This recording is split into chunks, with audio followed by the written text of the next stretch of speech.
صبح خیر، میری اور فادر عنایت کی طرف سے آپ سب کو عید ظہور مبارک ہو۔ عید ظہور کا مطلب ہے کہ اس دن خداوند یسوع مسیح نے اپنے آپ کو قوموں پر ظاہر کیا۔ مسیح خداوند کا ظہور صرف مجوسیوں کے لیے نہیں بلکہ پوری دنیا کے لیے تھا۔ غیر ممالک سے غیر یہودیوں کا مسیح خداوند کو سجدہ اس بات کو ظاہر کرتا ہے کہ مسیح خداوند پوری دنیا کے بادشاہ ہیں۔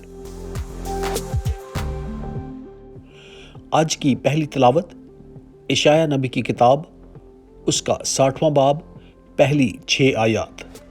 اٹھ منور ہو، کیونکہ تیرا نور آ پہنچا اور خداوند کی تجلی تجھ پر طلوع ہے۔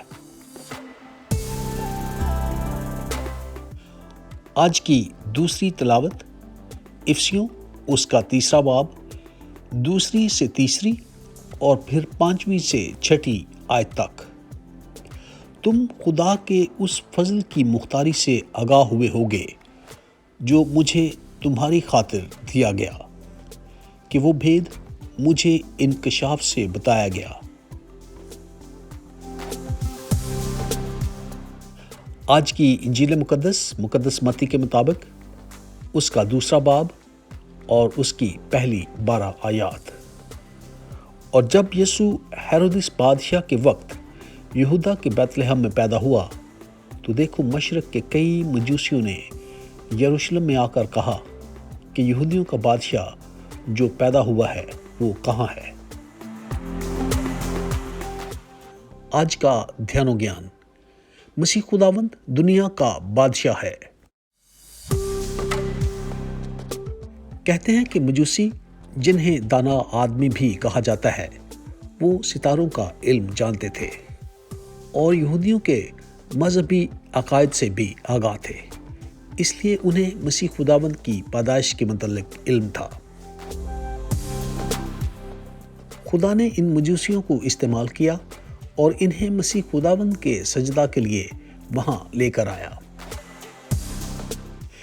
یہ مجوسی کیونکہ ستاروں کے علم سے آگاہ تھے، اس لیے جب انہوں نے بیت لحم پر ایک ستارہ دیکھا تو انہیں اس بات کا یقین ہوا کہ یہاں پر کوئی بہت خاص بات ہو رہی ہے۔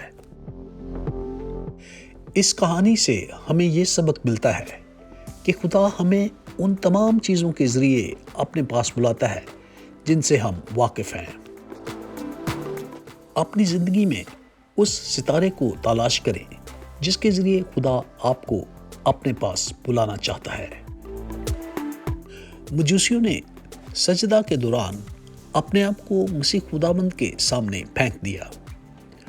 انہوں نے سب کچھ اپنا مسیح خداوند کے حوالے کیا۔ آج بھی مسیح خداوند ہمیں اپنا سب کچھ اسے دینے کے لیے بلاتے ہیں۔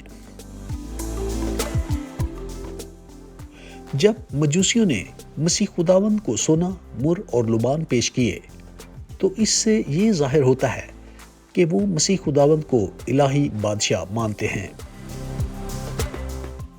کیا ہم مسیح خداوند کو اپنی زندگیاں دینے کے لیے تیار ہیں؟